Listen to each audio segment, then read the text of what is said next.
नमस्कार, स्वागत है आपका। इंडिया टीवी देख रहे हैं आप। आपके साथ मैं हूं प्राची पाराशर। 5 बज चुके हैं शाम के। वक्त हो गया है मुकाबला क्या देश के मुसलमानों को एक बार फिर डराने और भड़काने की कोशिश हो रही है? आज ये सवाल इसलिए क्योंकि बीते 24 घंटे में हैदराबाद से लेकर संभाजी नगर और दिल्ली से लेकर लखनऊ तक वक्फ के बिल के बहाने मुसलमानों को गुमराह किया जा रहा है। सड़कों पर आने का ऐलान हो रहा है। AIMIM चीफ असदुद्दीन ओवैसी ने वक्फ बिल के पीछे शैतानी ताकतों और गंदी नाली के कीड़ों के होने की बात कह दी। दिल्ली की तंग गलियों में कंधे पर स्पीकर लादकर लोगों को वक्फ बिल के खिलाफ सड़कों पर उतरने की मुनादी की जा रही है। यह हाल तब है जब इस वक्त वक्फ बिल JPC में है और उस पर सियासी मंथन जारी है। न बिल का फाइनल स्वरूप सामने है, ना ही ये पास हुआ है। फिर भी मुसलमानों को उनकी मस्जिदों से लेकर घरों तक के छिंजवाने का डर दिखाया जा रहा है। अब सवाल यह है कि आखिर मकसद क्या है? कल ओवैसी ने वक्फ बिल पर जहरीले बोल कहे तो आज अपनी बातों को और आगे बढ़ाते हुए उन्होंने गौरक्षकों को राक्षस बताया और गौरक्षकों की तारीफ करने वाले पुलिस वालों के लिए कहा कि अल्लाह उनके बच्चों को भी ऐसी ही मौत दे। बात वक्फ बिल के विरोध तक होती तो भी समझ में आता, लेकिन आज मुसलमानों को भड़काने के लिए UCC, लव जिहाद कानून, हिंदू राष्ट्र, स्पेशल मैरिज एक्ट से लेकर पुश्तैनी जमीन छिन जाने का नैरेटिव सेट किया गया। ऐसे में सवाल यह है कि वक्फ बिल से इतना डर क्यों लगने लगा है? आज इसी पर करेंगे मुकाबला, लेकिन पहले आपको सुनवाते हैं असदुद्दीन ओवैसी का भड़काऊ बयान। उस बिल में यह भी लिखा गया कि अगर वक्फ बोर्ड किसी के खिलाफ एक्शन लेना है तो नरेंद्र मोदी से पूछना पड़ेगा। रियासती वक्फ बोर्ड में तमाम मेंबर मुसलमान होते हैं, तो नरेंद्र मोदी ने कह दिया कि नहीं, सिर्फ मुतवल्ली कैटेगरी के और म्युनिसिपल कॉरपोरेशन के जो पंचायत के लोग जीतते हैं 3 या 4 बनेंगे, बाकी तमाम के तमाम हम किसी गैर मुस्लिम को बनाएंगे। रियासती वक्फ बोर्ड में इलेक्शन होता था मुतवल्ली कैटेगरी का, बार काउंसिल के कैटेगरी का, MLA कैटेगरी का, MP कैटेगरी का, सब खत्म। हुकूमत उनको नामजद करेगी। और याद रखिए, मैं खुल के कह रहा हूं, उसके पीछे ये लोग भी हैं जो खत्म नबुव्वत के मुनकरीन हैं। ये शयातीन, ये गंदी नाली के कीड़े इसके पीछे हैं। इनका मकसद एक ही है कि किसी ना किसी तरह ये वक्फ के कानून को खत्म कर दिया जाए। तो इसमें बहुत सी शैतानी ताकतें मुलविस हैं। अब असदुद्दीन ओवैसी के ये भड़काऊ बोल तो आपने सुन लिए, इसके आगे भी वो पड़े हैं। डर दिखाया जा रहा है आपकी जमीन छीन ली जाएगी, आपसे आपके धर्म को प्रैक्टिस करने का अधिकार छीन लिया जाएगा, ये सब कुछ बताया जा रहा है।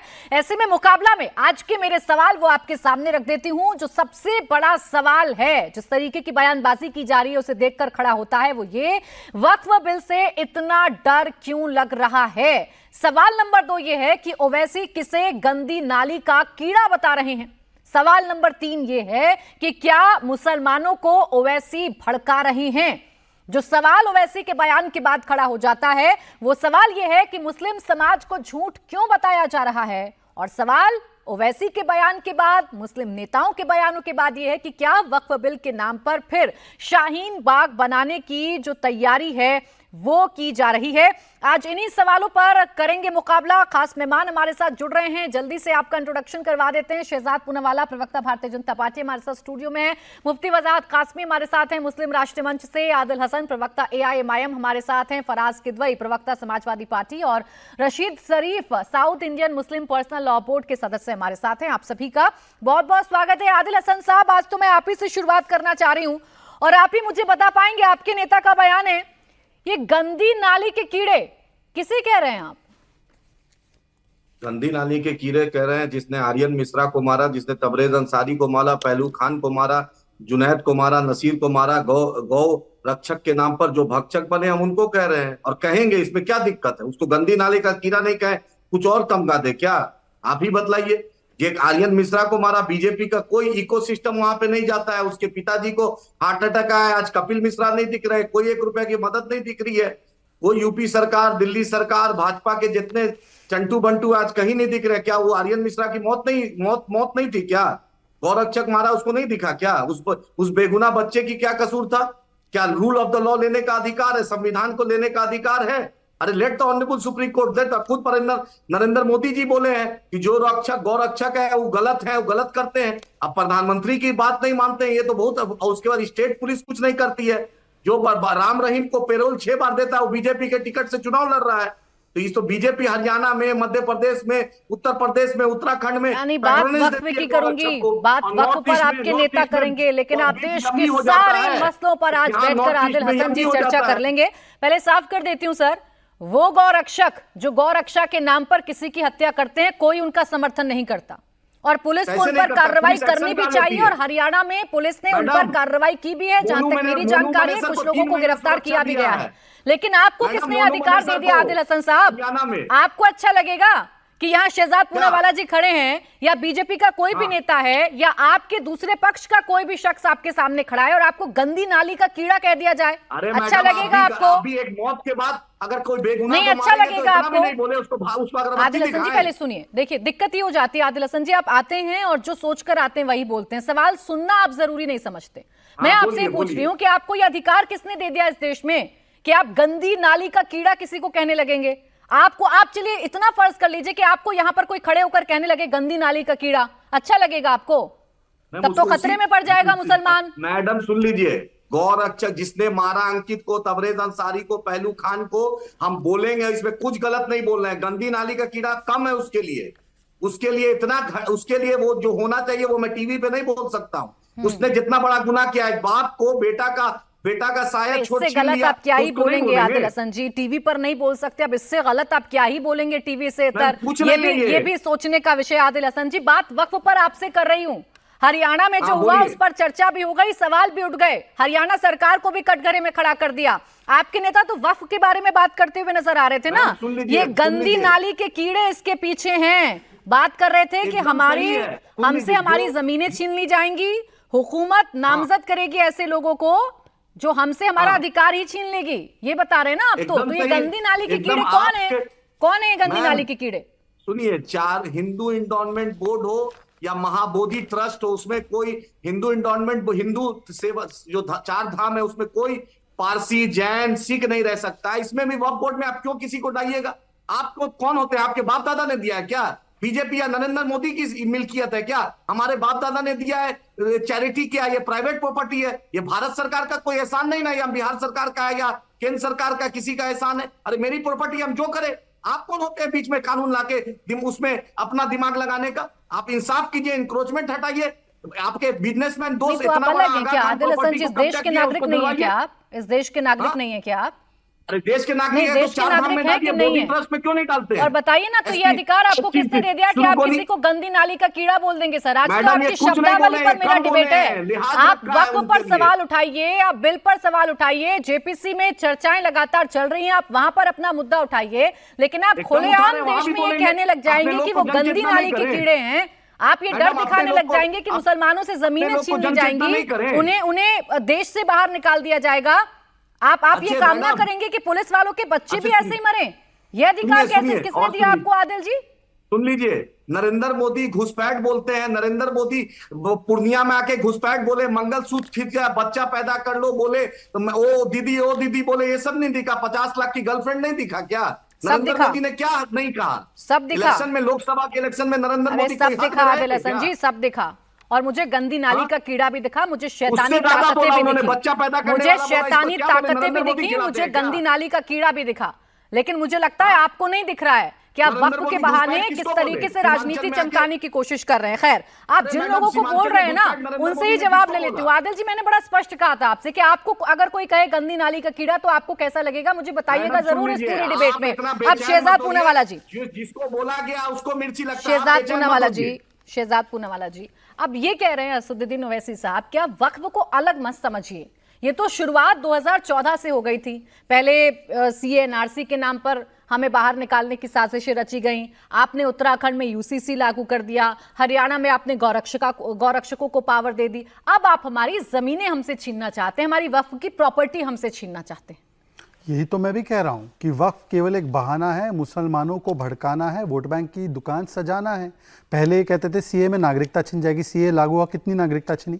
अब कह रहे वक्फ का प्रावधान बोले बिना, कौन सा प्रावधान है जिससे जमीन छिन जाएगी? आज वो प्रावधान का नाम नंबर बता के जाना चाहिए कौन सा प्रावधान है, परंतु वो बोल रहे जमीनें छिन जाएगी। अब देखे ना, यूसीसी कॉन्स्टिट्यूशन में ये मुस्लिम विरोधी, 3 तलाक का कानून सुप्रीम कोर्ट बोले ये मुस्लिम विरोधी, सीआरपीसी 125 सुप्रीम कोर्ट बोले ये मुस्लिम विरोधी। जो भी कॉन्स्टिट्यूशन और संविधान के हिसाब से वो मुस्लिम विरोधी हो जाता है। मैं 2-3 सवाल पूछना चाहता हूं। गंदी नाली का कीड़ा कौन है?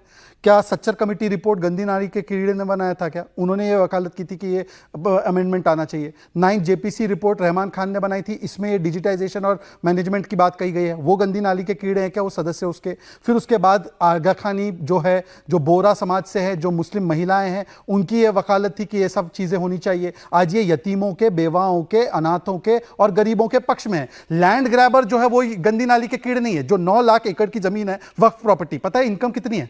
200 करोड़। सच्चर कमेटी ने क्या पता है 12,000 करोड़ की पर ईयर इनकम होनी चाहिए। तो जो 11,800 करोड़ मुसलमानों का मार रहे हैं, और वो मुस्लिम समाज से ही। आपको एक उदाहरण देना चाहता हूं। कर्नाटका में 2001 से लेकर 2012 में वक्फ के नाम पर जो स्कैम है, उस पर बीजेपी की सरकार ने रिपोर्ट टेबल की।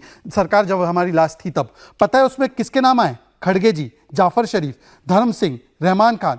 ये गंदी नाली के कीड़े नहीं है जो वक्फ की प्रॉपर्टी खा रहे हैं और बेवाओं का, यतीमों का हक मार रहे हैं। कौन है गंदी नाली के कीड़े? वो कहते हैं कि चलिए ये जो गौरक्षा कर रहे हैं, वो महात्मा गांधी ने वैसे गौरक्षा की वकालत की थी और आर्टिकल 48 में भी है। पर मैं आदिल जी को एक अच्छा प्रवक्ता मानता हूं। आदिल जी 10 सेकंड, मैंने आपके बीच में नहीं बोला। आदिल जी ने बोला जो लिंचिंग करते हैं वो गंदी नाली के कीड़े। मैं उनको बेनिफिट ऑफ डाउट देना चाहता हूं, मेरे अच्छे डिबेट होते हैं इनके साथ। पर मैं उनको ईमानदारी से एक सवाल पूछना चाहता हूं और आदिल जी इसका जवाब दीजिएगा। खेताराम भील, इसको एक मुस्लिम भीड़ ने इसलिए पीट के मार दिया क्योंकि वो एक मुस्लिम लड़की से दलित व्यक्ति शादी करना चाहता था, और कमलेश तिवारी को सरेआम मार दिया गया एक भीड़ के द्वारा, जिसको आज कौम के फरिश्ते बुलाकर आपकी पार्टी और मुस्लिम पर्सनल लॉ बोर्ड वकालत कर रही है। इन लिंचिंग करने वाले लोगों को, जो दलितों की लिंचिंग करते हैं, जो ऐसे लोगों की लिंचिंग करते हैं, उनको गंदी नाली के कीड़े आदिल जी जवाब दीजिए। बोलिए कि कमलेश तिवारी के लिंचर गंदी नाली के कीड़े है या नहीं? कमलेश तिवारी को मारा सबसे पहले अगर किसी ने मजम्मत की, उसका नाम बैरिस्टर असदुद्दीन ओवैसी साहब। और फिर लीगल एड दे दी। पिछड़ा हो, अति पिछड़ा हो, दलित हो, पिछड़ा हो, अति पिछड़ा हो, किसी भी समाज का हो, अगड़ा हो, कि इन भारतीय हो, अगर उसकी लिंचिंग होती है तो उसका आपके टीवी चैनल पे मजम्मत मेरी पूरी पार्टी करती है। रूल ऑफ द लॉ का वकालत हम करते हैं। जो पक्का रूल ऑफ द लॉ, पक्का लिंचिंग का सपोर्ट नहीं कर पक्का। अब एक वाक्य दे दीजिए प्राची जी, केवल एक वाक्य दे दीजिए, एक वाक्य।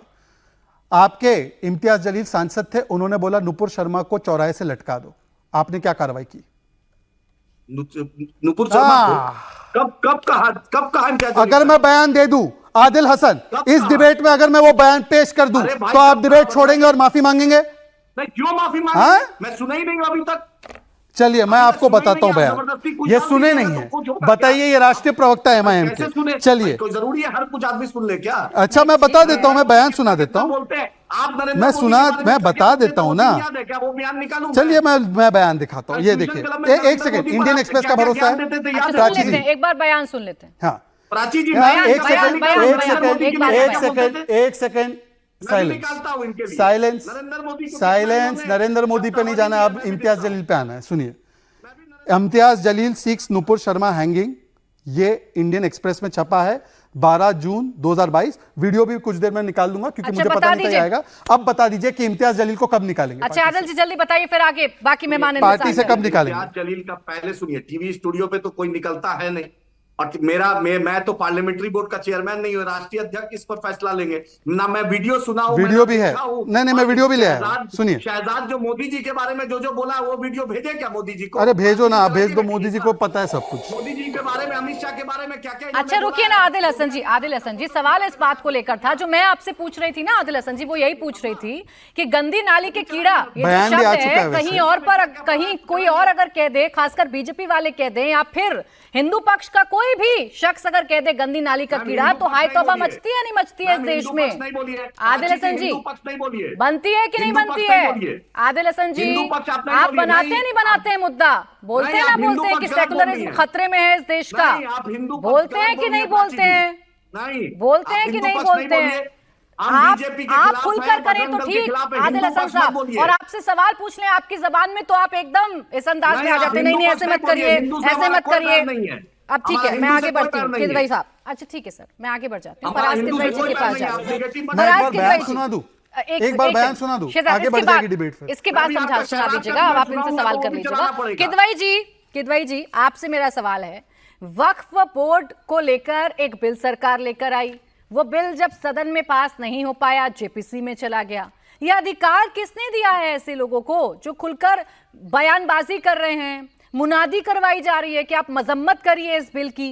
अरे कानून के हिसाब से होगा, उसमें अब आप लोगों के लोग भी शामिल हैं जेपीसी में, यकीन तो करिएगा ना उन लोगों पर। देखिए प्राची जी, जहां तक आपने अभी बात ये जो कही गंदी नाली के कीड़े वाली, इस तरह की लैंग्वेज मुझे लगता है कि ठीक नहीं होती है। वो चाहे जो करे, और या कंगना रनावत अगर ये बोलती हैं कि किसान आंदोलन में महिलाओं के साथ बलात्कार हो रहे थे, वो भी बहुत गलत है, उसकी भी मजम्मत होनी चाहिए और आपको भी करनी चाहिए। या गिरिराज सिंह जी अगर कहते हैं कि भारत में रेल हादसे जो है मुसलमानों की वजह से होते हैं, उसकी भी मजम्मत करनी चाहिए। और इस देश का चुना हुआ मुख्यमंत्री जो कि संविधान के ऊपर हाथ रख करके कसम खाता है कि वो पक्षपात नहीं करेगा, वो विधानसभा के पटल पर बोलता है कि मैं एक तरफ का पक्ष लूंगा, उसकी भी मजम्मत होनी चाहिए। इस देश में एक सूबे का चुना हुआ मुख्यमंत्री अगर ये कहेगा कि महंगाई मुसलमानों की वजह से बढ़ रही है, तो उसकी भी मजम्मत होनी चाहिए। शहजाद जी ने एक बात कही कि वक्फ की जो प्रॉपर्टीज हैं उसके ऊपर तमाम लोगों ने कब्जा कर रखा है। शहजाद तो बहुत पढ़ते लिखते हैं, ये भी टैब लेकर के चलते हैं, इत्तेफाक से मैं भी टैब लेकर के चलता हूं। शहजाद भाई, आपने इंडियन एक्सप्रेस की ये खबर जरूर पढ़ी होगी जिसमें अरुणाचल प्रदेश के मुख्यमंत्री जी जो हैं, उनके दोनों बेटे अरुणाचल प्रदेश से चल करके अयोध्या में आकर के थ्रो अवे प्राइसेस पर प्राची जी जमीनें खरीद लेते हैं और ये बताते हैं कि लैंड ग्रैबिंग कौन कर रहा है। इनके तमाम नेता आकर के अयोध्या में जो है वो जमीनें खरीदते हैं प्राची जी। अब आपको एक मैं बहुत अच्छा प्राची जी शेर सुनाता हूं कि दबा के रखोगे जिस सब्र को खामोशी से, वो जलजलों की किसी दिन जबान बोलेगा, उठेगी आवाज बेकसों के लिए, जमीन चुप रही तो आसमान बोलेगा। बहुत अच्छा किदवई साहब, इसी अंदाज में विरोध करिएगा तो अच्छा लगेगा ना। बिल्कुल करेंगे। मैंने मजम्मत की गंदी नाली के नहीं सर, मजम्मत करिए आप, लेकिन अब कुछ लोग आप ही की पार्टी के सांसद अगर ये कह देंगे कि सड़कों पर आ जाइए इस बिल के खिलाफ, तो क्या करना चाहते हैं, कैसा माहौल लाना चाहते हैं इस देश में? देखिए ये तो लोहिया जी ने भी कहा था, ये तो डॉक्टर राम मनोहर लोहिया जी ने भी कहा था कि अगर सड़कें सूनी हो गई तो संसद आवारा हो जाती है। हम समाजवादी लोग हैं, अगर आप हमारी बात करिएगा तो लोकतंत्र के लिए हम सड़कों पर लड़ाई तो करेंगे। लड़ाई लड़ने में अंतर होता है, लेकिन उस लड़ाई को एक ऐसा रूप देना या इस अंदाज में बोलना किदवई साहब इस देश के लिए कितना भयानक होता है, ये मुझे आपको बताने की जरूरत नहीं है। कासमी साहब के पास जा रही हूँ। कासमी जी, वक्फ बोर्ड पर हंगामा तो बरप रहा है, अलग अलग तरीके की बयानबाजी भी की जा रही है, अब उससे एक कदम आगे बढ़ गए लोग, अब ये जितनी चिंताएं थी ये भड़काऊ हो गई हैं।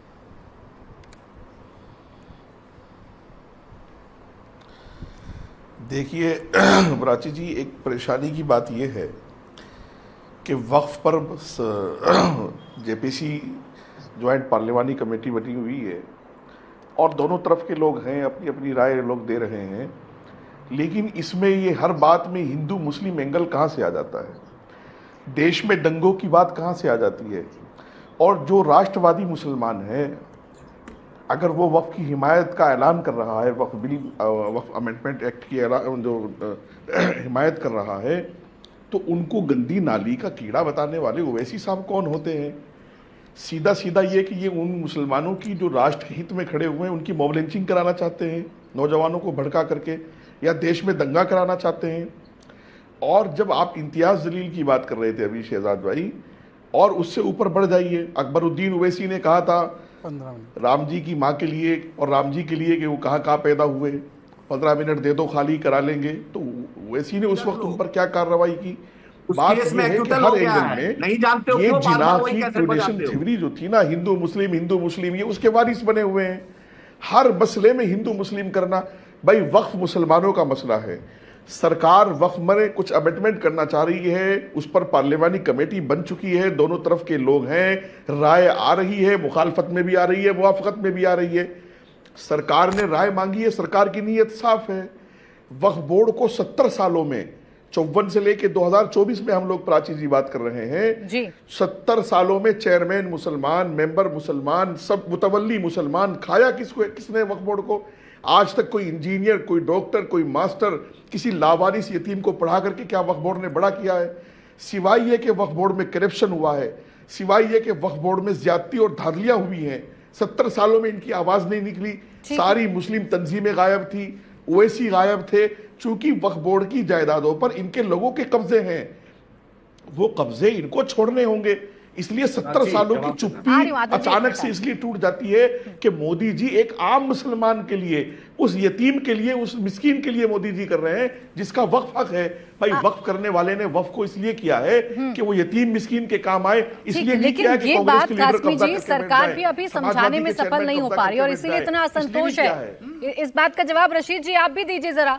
ये किस तरीके से विरोध किया जा रहा है? आप विरोध करिए, आपको नहीं पसंद आ रहा सरकार का लाया हुआ कोई बिल, कोई कानून, विरोध करना आपका अधिकार है, लेकिन उस विरोध में अगर आप भड़काऊ हो जाएंगे तो सवाल तो खड़े होंगे ना कि इस देश में कानून सबसे ऊपर है ना। बिल्कुल मैडम, कानून सबके ऊपर है। अभी हमारे मौलाना से सुन रहा था, अकबरुद्दीन अवैसी साहब ऐसा बोले, अकबरुद्दीन अवैसी साहब ऐसा अगर बोले तो जेल को भी गए। अब हमारे शहजाद भाई से पूछता हूँ मैं, अगर जो वक्त बिल आने वाला है, ये बीजेपी की सरकार लाने वाली है, आज तक मुसलमानों के लिए क्या करे? शहजाद भाई जरा बताइए, आप बड़ी हिमायत करते। हाँ, आज तक ना मुसलमानों को उन्होंने एमपी की सीट देते, ना पार्लियामेंट में लेके जाने की कोशिश करते, ना असेंबली में लेके जाने की कोशिश करते। तो इनसे हम क्या हमदर्दी करेंगे? इनसे हम इनके बारे में क्या अच्छा सोचेंगे कि इन्होंने हमारी जमीनों के लिए अच्छा सोचेंगे, अच्छा करेंगे? कहाँ से आई ये बात? और क्यों आप ये वक्फ बोर्ड में उसमें घुस रहे हैं? आप वक्फ प्रॉपर्टियां अल्लाह की जमीन है, वो मुसलमान गरीबों की जमीन है, वो यतीमों की जमीन है, वो जो करे हम करें। आप कौन बोलने वाले? आप कर रहे हैं क्या हमारे लिए? आप बताइए, खाली यही बताएंगे आप राशन पे ये मिल रहा, वो मिल रहा, वो अरे हमारा हक का मिल रहा। भाई साहब, जरा बताइए, बोर्ड के साथ हमेशा आ जाते बीजेपी की साइड लेके आ जाते। आप ये बताइए, पहले मेरे को ये बताइए कि भाई 70 सालों तक बदगुमानी हुई, आप चुप क्यों थे? वक्त प्रॉपर्टियों की यतीम और इनके लावारिस तब कहाँ चले गए थे? साहब ऐसा बोल दिए। नहीं रशीद जी, आप तो एक अलग ही अरे लोग हिंदुस्तान मर की रहे पिक्चर भाई, दिखा रहे हैं घरों मुझे। में हमारे मातम लिए हो क्या रहा, किया, हमारे लिए गौ क्या किया? रक्षक के अरे वाहन। देश का मुसलमान भी उसी जगह पर रहता है, या देश के मुसलमानों को भी वही चीजें मिलती हैं जो देश के हिंदुओं को मिलती हैं। यही तो गंगा जमुनी तहजीब है हमारे देश की। ये हमारा, मेरा, तेरा, ये क्या लेकर बैठ गए हैं आप रशीद जी? या सरकार ने आपसे कह दिया क्या, या ड्राफ्ट में कहीं लिखा है क्या कि आपकी मस्जिद छीनेंगी, आपके कब्रिस्तान छीनेंगे? लिखा है कहीं पर? छीने ना, बाबरी मस्जिद हमारी छीने ना, ज्ञानवापी की तरफ बढ़ लेना। एक जरा एक बयान सुनवा देती हूँ, या यूं कहूँ एक मुनादी सुनवा देती हूँ जो इस वक्त की जा रही है, मुस्लिम लोगों की तरफ से की जा रही है, और क्या हिदायत दी जा रही है उस मुनादी में। जरा ये एक बार सुनिए आप, दिल्ली का वाकया है। वक्फ बोर्ड तरमीमी बिल 2024 जो पार्लियामेंट में पेश किया गया है, पार्लियामेंट में इसको फिलहाल रद्द कर दिया गया है। तमाम हजरात से, तमाम खातीन से, तमाम मर्दों से, बहन भाइयों से सबसे गुजारिश है कि सब अपनी अपनी राय पेश करें। घर का कोई भी मेंबर खाली ना रहे। बच्चे के पास मोबाइल है, अपने फोन के जरिए से इस बिल के खिलाफ राय पेश करें।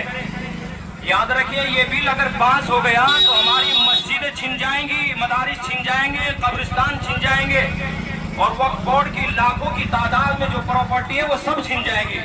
तो इसलिए आज बेदारी का सबूत दें। 13 तारीख तक का हमारे पास टाइम है। मस्जिदों के बाहर कैंप लगाए, चौराहों पर कैंप लगाए, कैंप लगा करके बेदारी का सबूत दें और वक्फ बोर्ड तरमीमी बिल 2024 के खिलाफ अपनी राय। अब देखिए शहजाद जी, आपने सुना ये डर, ये कंफ्यूजन, ये शक पैदा हो रहा है आपकी सरकार के खिलाफ। सरकार बताने में कामयाब नहीं रह पा रही कि हम मस्जिदें नहीं छीनेंगे, हम मदरसे नहीं छीनेंगे, हम कब्रिस्तान नहीं छीनेंगे, और इसलिए देखिए सड़कों पर आकर लोगों को हिदायत दी जा रही है। अब देखिए, कुछ लोग जो सोए हुए होते हैं प्राची जी, उनको तो उठाया जा सकता है, जो सोने की एक्टिंग करे उनको कैसे उठाए? एनआरसी का ड्राफ्ट आया था कभी, आज भी एनआरसी लेकर बैठे हैं। अब दूसरी बात है कि मुझे तो खुशी है, पर इन लोगों से मुझे कोई गम नहीं है कि ये लोग इस प्रकार से अवेयरनेस करके अपनी बात रखना चाहते हैं। जेपीसी में आए, बात रखे। और एक अच्छी बात बताऊं, इसमें आगे एक वाक्य था, उसमें बोलते हैं कि क्यूआर कोड स्कैन करे, महिलाएं मर्द सब स्कैन करें। ये क्यूआर कोड बनाने वाले जिनको ये काफिर बोलते हैं, उन्हीं के क्यूआर कोड से आज ये कह रहे हैं कि हमारी राय रखे, तो ये अच्छी बात है। मैं तो इसका स्वागत करता हूं। पर दूसरी बात आना चाहता हूं, देखिए अभी रशीद साहब ने बहुत सारी बातें करी। रशीद साहब को एक ही सवाल पूछना था, उन्होंने बोला छीनना पता है क्या होता है? ताजमहल अपना क्लेम कर लेना, छत्तीसगढ़ में तहसील ऑफिस अपनी क्लेम कर देना, सूरत में हेडक्वार्टर अपनी क्लेम कर देना, और यहाँ तक कि अब देखिए हम बहुत सारे मुसलमान बैठे इस डिबेट में, इस्लाम जो है तो हम तो पहले से मानते हैं, परंतु कुरान नाजिल हुई 1400 साल पहले प्रॉफेट मोहम्मद सल्लल्लाहु अलैहि वसल्लम पर। 1500 साल पुराना तमिलनाडु का गांव जिसमें एक मंदिर है वो क्लेम कर लिया। वक्फ तो 1400 साल बाद आया ना, मतलब जब कुरान आई, कुरान में मोहम्मद साहब ने कुरान दी हमको, अल्लाह पाक से नाजिल हुई उन पे, तो उसके बाद वक्फ आया, पर वक्फ आने से पहले वाली मंदिर क्लेम कर दी। ये होता है छीनना। और मैं आगे पूछना चाहता हूं, आप तो राम मनोहर लोहिया की तुलना नदवी जी से कर दी, पता नहीं क्या बोल रहे हैं, पर संविधान में अधिकार आर्टिकल 14 सबको समान देता है। बताइए जैनों के पास है ऐसा अधिकार कि वक्त जो है क्लेम करेगा और फिर उसके बाद सुनवाई कोर्ट में नहीं होगी, हमारे पास होगी? ऐसा पारसियों के पास है, ऐसा ईसाइयों के पास है, ऐसा हिंदुओं के पास है। आप तो बोलते हैं संविधान बचाओ ना, तो संविधान वाला अधिकार सबके पास क्यों ना हो, केवल एक धर्म के पास क्यों हो? और आखिरी बात देखिए, इन्होंने कहा कि हम मुस्लिमों की टारगेटिंग करते हैं। ये अनिरुद्ध सिंह कौन है जिसने कहा कि ये मस्जिद अवैध जगह पे और अवैध तरीके से सरकारी जमीन पे वक्फ ने बनाई है? ये तो मुझे लगता है कांग्रेस के मंत्री है। समाजवादी पार्टी का ऑफिशियल स्टैंड क्या है? ये स्टैंड टैब से देखकर नहीं, अपना समाजवादी पार्टी का स्टैंड बताना है। और टैब का जिक्र किया है तो सुन लीजिए टैब पे। एक सेकंड, सॉरी, ये कह रहे हैं हम भी ये मांगनी करते हैं, वरना अगर फांसी की सजा मिलनी चाहिए, फिर अंदर गुस्सा है, हम भी ये मांगनी करते हैं कि नुपुर शर्मा को फांसी की सजा मिलनी चाहिए। ये है इम्तियाज जलील जिसने कहा कि फांसी की सजा मिलनी अच्छा, चाहिए। ठीक है, बादल जी रूल ऑफ के लॉ लिए की वकालत करने वाले अब बताएं अब क्या बादल जी बहुत सारे सवाल इकट्ठा हो गए हैं। अब आप मुझे इतना बताइए, आप लोग वक्फ को मुझसे ज्यादा अच्छे से जानते हैं, समझते हैं वक्फ को, वक्फ के काम करने का जो तरीका है उसे सही मानते हैं आप लोग कि वो बहुत अच्छे से काम करती है, बिना किसी की प्रॉपर्टी लिए या बिना किसी के साथ नाइंसाफी किए अल्लाह के नाम पर जमीनें वहां दी जाती हैं? ये तो मानते हैं आप? हम ये दी जाती है, जो देता है उसके पीछे मंशा रहता है, वो लिख के देता है। अगर वक्फ बोर्ड का जो सीईओ होता है वो ज्वाइंट सेक्रेटरी रैंक का ऑफिसर होते हैं, उसके पूरे स्टाफ जो है वो सरकार के अधीनस्थ होते हैं, और ट्रिब्यूनल का जो चेयरमैन होता है वो चीफ जस्टिस अपॉइंट करता है। वक्फ बोर्ड की कुछ क्षमता नहीं है कि किसी भी जमीन को अपने अधिकार में ले ले। ये कानून के तहत आता है मैडम। ये कंफ्यूजन बार बार किया जाए, और जो इन्होंने जो 1500 पुरानी तमिलनाडु की बात की, नहीं आदिल जी, अभी मैं शहजाद जी की बात पर आई नहीं रही हूँ। सुनिए ना, मैं तो आपसे अपनी नॉलेज बढ़ा रही हूँ, मैं शहजाद जी की बात पर आई नहीं रही हूँ। मैं तो आपसे वक्फ के बारे में जानकारी ले रही हूँ, आप लोगों की जो कंफ्यूजन या आप लोगों का जो डर है वो समझने की कोशिश कर रही हूँ। आप ये कह रहे हैं, आपने बहुत अच्छे से बताया कि भाई जमीनें अल्लाह के नाम पर वक्फ की जाती हैं, उसका पूरा ब्यौरा होता है आप लोगों के पास, सब कुछ सही तरीके से होता है। जब सब कुछ सही तरीके से होता है, सब कुछ आपके पास है, उसका ब्यौरा अगर सरकार के पास चला जाएगा तो कैसे छिन जाएंगी मस्जिदें? सही चीज छीनी जाती है, कभी छीन नहीं जाएगी आपसे। ये बात मैंने आप बोलने दिया। हाँ बोले ना, बोले। पटना में फतुआ के पास 15 डिसमिल जमीन का डिस्प्यूट था, डीएम ने नोटिस दिया, वो वक्फ की जमीन थी। उसके बाद उसको किया, पूरे हिंदुस्तान में चलाया गया कि पूरे गांव को लिया गया। जिस तरीके से 1500 साल पुराने उस गांव की बात, उसका भी हमने पता किया, वहां भी डिस्प्यूट अभी वहां कोर्ट में है, और पूरे गांव की बात नहीं है, सर्टेन एरिया का डिस्प्यूट है। किसी ने खरीदा था, वक्फ को रजिस्टर्ड कर दिया है, वो एक डिस्प्यूट। और तीसरा मैं बात, रेलवे सबसे ज्यादा भारत में, रेलवे के बाद सबसे ज्यादा जमीन है, डिफेंस है, उसके बाद वक्फ में। रेलवे के बाद मैं सीमांचल कटिहार डिवीजन का बात कर रहा हूं। एक अजरेल स्टेशन है, वहां पे रेलवे का क्रॉसिंग, अजरेल, उसी कटिहार में जोकी का रेलवे क्रॉसिंग, उसी में कचना के पास रेलवे क्रॉसिंग। मैम तीनों का रेलवे क्रॉसिंग को रेलवे अपना बंद कर रही है, कट गया है 2017 के बाढ़ में, रेलवे उसको मरम्मत नहीं कर पाई है। तो आप क्या रेलवे को बंद कर दीजिएगा? बताइए रेलवे कितना बड़ा सवाल नहीं था आदिल जी, मेरा सवाल ये था नहीं आपसे। अरे नहीं, मेरा सवाल ही नहीं था आदिल जी। देखिए घुमाने में ना आप लोग माहिर होते हैं। अभी मैं आपका डर समझना चाह रही हूँ, मैं समझना चाह रही हूँ कि असदुद्दीन ओवैसी साहब इतनी ऐसी भड़काऊ भाषा पर क्यों आ गए, उन्हें गंदी नाली के कीड़े क्यों समझ में आ रहे हैं। आप चले गए रेलवे पर सर, नहीं लौट कर आते हैं। आपने मुझे कहा, एक मिनट सर, आपने मुझसे कहा कि वक्फ में जो जमीनें होती हैं उसका पूरा ब्यौरा आप लोगों के पास होता है, अधिकारी लेवल के लोग होते हैं। सर वक्फ बोर्ड के पास, ठीक है, अब तो शब्दशा जा रहे हैं, सुन तो लीजिए मेरी बात। ठीक है, वो पूरा ब्यौरा होता है वक्फ के पास, सब कुछ एकदम ठीक तरीके से होता है, जमीनें छीनी नहीं जाती, जमीनें अल्लाह के नाम पर दी जाती हैं। ठीक है सर, ऐसे ही होता है। तो फिर किस बात की चिंता, जब सब कुछ आपके पास है, बस आपको यही तो करना है कि सरकार को बताना है। जायज चीज कभी छीनी जाती है इस देश में आदिल जी, जायज है तो कौन छीन मेरी- लेगा आपसे?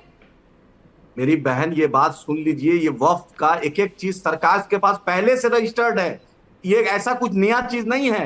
हमारा एतराज है कि नरेंद्र मोदी बोलते हैं कि 5 साल कम से कम मुसलमान रहना चाहिए। नरेंद्र मोदी बोलते हैं कि इसमें किसी अपने आदमी को देंगे, जो बार काउंसिल एक स्टैच्यूटरी बॉडी है, एमएलए एक विधानसभा, एमपी एक विधानसभा लोकसभा से इलेक्टेड आदमी होता है, वो आदमी डिसीजन लेगा ना, कि दिल्ली में बैठा हुआ कोई भी सरकार का कोई चेला चंटू बैठ जाएगा सर जाकर। आप क्या बात ये- करने लगते हैं ना आप आदिल बताइए। हसन जी, सरकार पर बताइए, आपका यकीन नहीं है, MLA ठीक होगा, है, nominated। अब देश की संसद से एक कानून बनने जा रहा है और आप लोगों की आपत्ति थी तो जेपीसी में है ना आप लोग?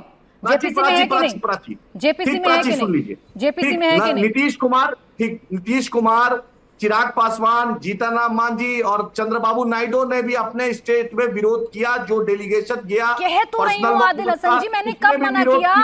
अरे मैं जो कह रही हूँ वही दोहरा रहे हैं आप। मैं ये कह रही हूँ उसका विरोध हुआ, पास नहीं हो पाया, जेपीसी में चला गया, वहां रखिए ना अपने सारे डाउट्स। ये गंदी नाली के कीड़े, ये शैतानी ताकतें बख्श दीजिए सर, ऐसी भाषा का इस्तेमाल मत करिए हमारे देश में। कासमी जी, डाउट है अभी भी, अपने लोग को अवेयर भी नहीं करें। करिए ना, अवेयर करने का तरीका सही चुनिए, बस अवेयर करिए। मैडम 10 साल में तो और ये अपना मेरा क्या होता है आदिल जी, सब हिंदुस्तान के वासी हैं। अभी हिंदू शब्द का इस्तेमाल कर दिया था तो आपको बड़ी मिर्ची लगने लगी थी सर, अब आप अपना तेरे पर आ गए। बोलिए कासमी जी। हाँ, जो सिक्योरिटी में कासमी साहब रहते हैं उनको क्या पता है? थोड़ा आवाज कम कर दीजिए। प्राची जी, बात समझने की ये है, मेरी बात थोड़ी पिछली बार थोड़ी अधूरी रह गई थी मेरी बात, कि 70 सालों में आपने अभी एक सवाल किया, इतना शानदार सवाल है कि पूरी डिबेट का ये निचोड़ है कि क्या वक्फ बोर्ड में सब कुछ सही चल रहा है। 70 सालों में कोई एक गैर मुस्लिम मेंबर तक नहीं बना, यहाँ तक कि जो कमजोर थे, शिया सुन्नी बोर्ड अलग होने के बाद आगा खानी, बोहरा, जो कमजोर थे उनको भी इन्होंने मेंबर नहीं बनने दिया, जो कमजोर मुसलमान था। लेकिन क्या 70 सालों में वक्फ में बदउनवानियां नहीं हुई? इतनी जमीन होने के बावजूद भी वक्फ बोर्ड को अगर सरकार ने ग्रांट नहीं दी तो बेवाओं को वजीफा नहीं मिला, मिस्कीनों को पैसा नहीं मिला, इमामों को तनख्वाह नहीं मिली, तो क्या वक्फ बोर्ड इस लायक भी नहीं रहा कि वो अपने पैरों पर खड़ा हो सके? और 70 साल तक अगर सब कुछ सही हो रहा था तो इसका मतलब ये बदमाशी के साथ हैं, और अगर गलत हो रहा था तो इनकी चुप्पी क्या माने रखती है? चुप क्यों थे 70 साल तक? क्यों नहीं बोल के कहा? आज अचानक से अगर मोदी जी एक मिस्कीन और लावारिस मुसलमानों के हक में आ गए हैं, बेवाओं के हक में आ गए हैं, अगर मोदी जी ये चाहते हैं कि जिस चीज के लिए जमीन को वक्फ किया गया था वो उसी काम आए, तो इनके पेट में क्या तकलीफ है? क्यों इनको परेशानी हो रही है? ठीक, रशीद जवाब देना चाहते हैं 10 सेकंड। आदिल जी एक मिनट रुकिए ना, रशीद जी से बात करनी है मुझे, फिर मैं किदवई जी आपके पास भी आऊंगी। रशीद जी को छीन लिया जाएगा, कब्रिस्तानों में ठीक है हिंदू सर, होंगे। ठीक है। अब अरे ये मैं- मत बर्बादी कीजिए। रुकिए कासमी जी, रुक जाइए। मैं ये कह रही हूँ रशीद जी, जो डाउट है, डाउट होना लाजमी है आप लोगों का, ये सोचना कि शायद ऐसा ना हो आप लोगों की प्रॉपर्टी छीन ली जाए, चलिए मैं मानती हूँ ये भी लाजमी है, लेकिन कोई तो तर्क देंगे ना इसके पक्ष में आप लोग। थोड़ा आवाज कम करिए, बोलिए रशीद जी। जी जी मैडम, हम लोग ये देख रहे हैं बिल आने से पहले कई मदरसे तोड़े गए, बिल आने से पहले मस्जिदों पे हमले हुए। आज यही डर है और कुछ भी नहीं है कि ये लोगों की नीयत साफ नहीं है। असदुद्दीन अवैसी साहब जो बोले उसके बारे में हमको बात इस वक्त नहीं करना है, हमको ये बात करना है कि हमारी वक्फ प्रॉपर्टी, हमारे वक्त ज़मीना ये अल्लाह की ज़मीना है, खुदा के वास्ते इससे दूर रहिए, खुदा के वास्ते है सो इसकी पे नीयत खराब मत कीजिए। हमारे पास बची कुछ यही ज़मीन है और कुछ नहीं है हमारे हाथ में। कौन नीयत खराब कर रहा है रशीद जी? कौन से मदरसों पर हमला हो गया? एक टेक्निकल सवाल, राशिद जी क्योंकि स्कॉलर है। राशिद साहब, मैं आपसे एक टेक्निकल सवाल पूछना चाहता हूं। कितने मदरसे टूटे मैडम? आसाम में ले लीजिए, कितने मदरसे टूटे? आप ये यूपी में ले लीजिए, सब सुनिए एक सेकंड। अब मेरा एक आपसे सवाल है राशिद जी, बहुत सम्मान से आपको। राशिद जी, वक्फ तो केवल मुस्लिम कर सकते हैं ना, नॉन मुस्लिम तो नहीं कर सकता? प्राची तो नहीं कर सकती? पक्का? जी मैडम, पक्का ना? ना ना ना ना, देखिए आदिल जी बोल रहे हैं नॉन मुस्लिम वक्फ कर सकते हैं। अब मुझे बताइए, जो अब लॉ लाया जा रहा है उसमें केवल मुस्लिम ही वक्फ कर सकते हैं, जबकि पुराने लॉ में किसी की भी प्रॉपर्टी, सूरत का म्युनिसिपल हेडक्वार्टर हमारा, छत्तीसगढ़ में तहसील ऑफिस हमारा, भोजशाला हमारा, रुद्रमहालय मंदिर हमारा, अरे कोई भी चीज में हाथ रख के हमारा, ये कहां से लॉ हो गया? अब बताइए राशिद जी के मुस्लिम ही कर सकते हैं वक्फ, वहां आदिल जी चीख चीख के बोले हिंदू भी कर सकता है, कैसे हिंदू करेगा वक्फ? दीजिए जवाब दीजिए रशीद जी, फिर बताइए। किदवई जी का भी एक कमेंट है। बोलिए, रुकिए, आपसे सवाल नहीं था आदिल जी, आपसे सवाल नहीं था। राशिद जी ईमानदारी से बताइए कौन कर सकता है? ये गलत, बिल्कुल गलत प्रोपेगेंडा है ये कि मंदिर भी हमारा है। हाँ, ये नहीं, ये बिल्कुल गलत है। ये जो बता रहे गेजेट है, हमारे पास गेजेट है, गेजेट में जो भी है, सर्वे नंबर है, अगर वक्फ प्रॉपर्टी है तो वक्फ प्रॉपर्टी है। ताजमहल है, ये है, मुस्लिम ही कर सकते हैं ना राशिद जी, केवल मुस्लिम ही कर सकते हैं ना वक्फ? ये प्रॉपर्टी मुस्लिम वक्फ ही कर सकते हैं ना, मुस्लिम ही कर सकते हैं ना, सरकार के पास भी है। तो यही तो बताना होगा ना रशीद जी। देखिए अभी आप फिर वही ताजमहल तक पहुंच सर, गए। ये अरे आपको मुस्लिम बताना प्रॉपर्टी है होगा ना कि सर, देश आज की बात हो रही प्रॉपर्टी है पर अपनी अगर वक्फ आप लोग प्रॉपर्टी अपना है, अधिकार मुस्लिम बता रहे प्रॉपर्टी की हैं, बात वो हो रही है। अगर वक्फ की प्रॉपर्टी है तो उसका आधार क्या है, पूरा ब्यौरा ही तो देना है। और आप सही है तो प्रॉपर्टी आपकी ही है, कौन ले लेगा आपकी प्रॉपर्टी आपसे? फराज किदवई जी, कौन ले ले? अगर कोई चीज कानूनी तौर पर हो रही है या कोई चीज बिना नाइंसाफी के हो रही है किदवई जी, तो क्या इस देश में हमारा कानून, हमारी न्यायालय इतनी वीक हो गई है कि वो छीन लिया जाएगा किसी से भी ऐसे ही उठाकर कि किदवई जी छीन लीजिए? नहीं, ऐसा बिल्कुल नहीं है प्राची जी। हमारे देश में जो कानून है और हमारे देश में जो संविधान है और कोर्ट्स हैं, उस पर पूरा भरोसा है सबको। और उसी सुप्रीम कोर्ट ने राशिद वली बेग वर्सेस फरीद पिंडारी के मामले में, ये वक्फ का ही मामला था, उसमें क्या कहा था? सुप्रीम कोर्ट ने 2021 में ही कहा, ये बिल्कुल क्लियर कर दिया था कि वक्फ का कोई भी मामला होगा, that will be filed in Waqf tribunal, जिसके लिए वक्फ ट्रिब्यूनल बनाए गए हैं। अच्छा, अब मेरा प्राची जी आपसे, आपने एक बहुत अच्छी बात कही और सच में मैं आपकी इस चीज की बड़ी तारीफ करूंगा। आपने दो बातें कही कि ये तेरा मेरा बहुत अच्छी चीज नहीं होती है, और आपने अभी बोला कि गंगा जमनी तहजीब। तो विद हम्बल रिक्वेस्ट की अब ये मत कहिएगा, वरना जो शहजाद पूनावाला की जो पेरेंट ऑर्गेनाइजेशन है वो नाराज हो जाएगी, क्योंकि वो गंगा जमनी तहजीब में बिलीव नहीं करते हैं। ये सावरकर से लेकर के गोलवरकर तक, और गोलवरकर से लेकर के इनके आजकल जो लोग हैं वो सब कहते हैं, तो आपके ऊपर ये लोग नाराज हो जाएंगे। दूसरा, आपने बहुत अच्छी बात कही कि मेरा तेरा। महाउपनिषद में एक बड़ा अच्छा श्लोक है जिसमें कहा गया है, अयम निजा परोवेति गलना लघु चेतसाम उदा चरितानम तु वसुदेव कुटुंबकम। लेकिन ये सब भारतीय जनता पार्टी को समझाना पड़ेगा जी, राजनेता होने के साथ साथ एक फिलोसोफर भी हो सकते हैं आप। मैं ये तो आपसे कह सकती हूँ किदवई जी, लेकिन कोई कितना भी नाराज हो, इस देश की जो मूल भावना है वो तो हम बताकर रहेंगे, और वो हम बता भी रहे हैं। रही बात ट्रिब्यूनल की, जिस ट्रिब्यूनल का आप जिक्र कर रहे हैं, तो इस देश में सर ये अधिकार तो होना चाहिए ना कि मैं अगर संतुष्ट नहीं हूं तो मैं देश के सर्वोच्च न्यायालय में जाकर दरवाजा खटखटा सकूं। ये तो कम से कम हक हमसे मत छीनिए। बहुत छोटा कमेंट करना होगा शहजाद, बिल्कुल अच्छी बात है कि अखिलेश कुटुंबकम से अब ये आए हैं कि वसुदेव कुटुंबकम, अच्छी बात है। परंतु फैजान जी आपने, अरे बीच में नहीं भाई, फैजान जी सुन लीजिए, 10 सेकंड का सवाल है मेरा, 10 सेकंड का सवाल है फैजान जी कि जो मस्जिद ने अतिक्रमण किया है वक्फ के माध्यम से, ये कहा अनिरुद्ध सिंह ने, उस पर स्टैंड बताइए। अरे भाई बोलिए, अखिलेश कुटुंबकम बोला है, क्या आदरणीय अखिलेश, क्या मेरे पास समय नहीं है। मैं ठीक है शहजाद, आपको भी रोक रही हूँ और मैं किदवई जी आपको भी रोक रही हूँ।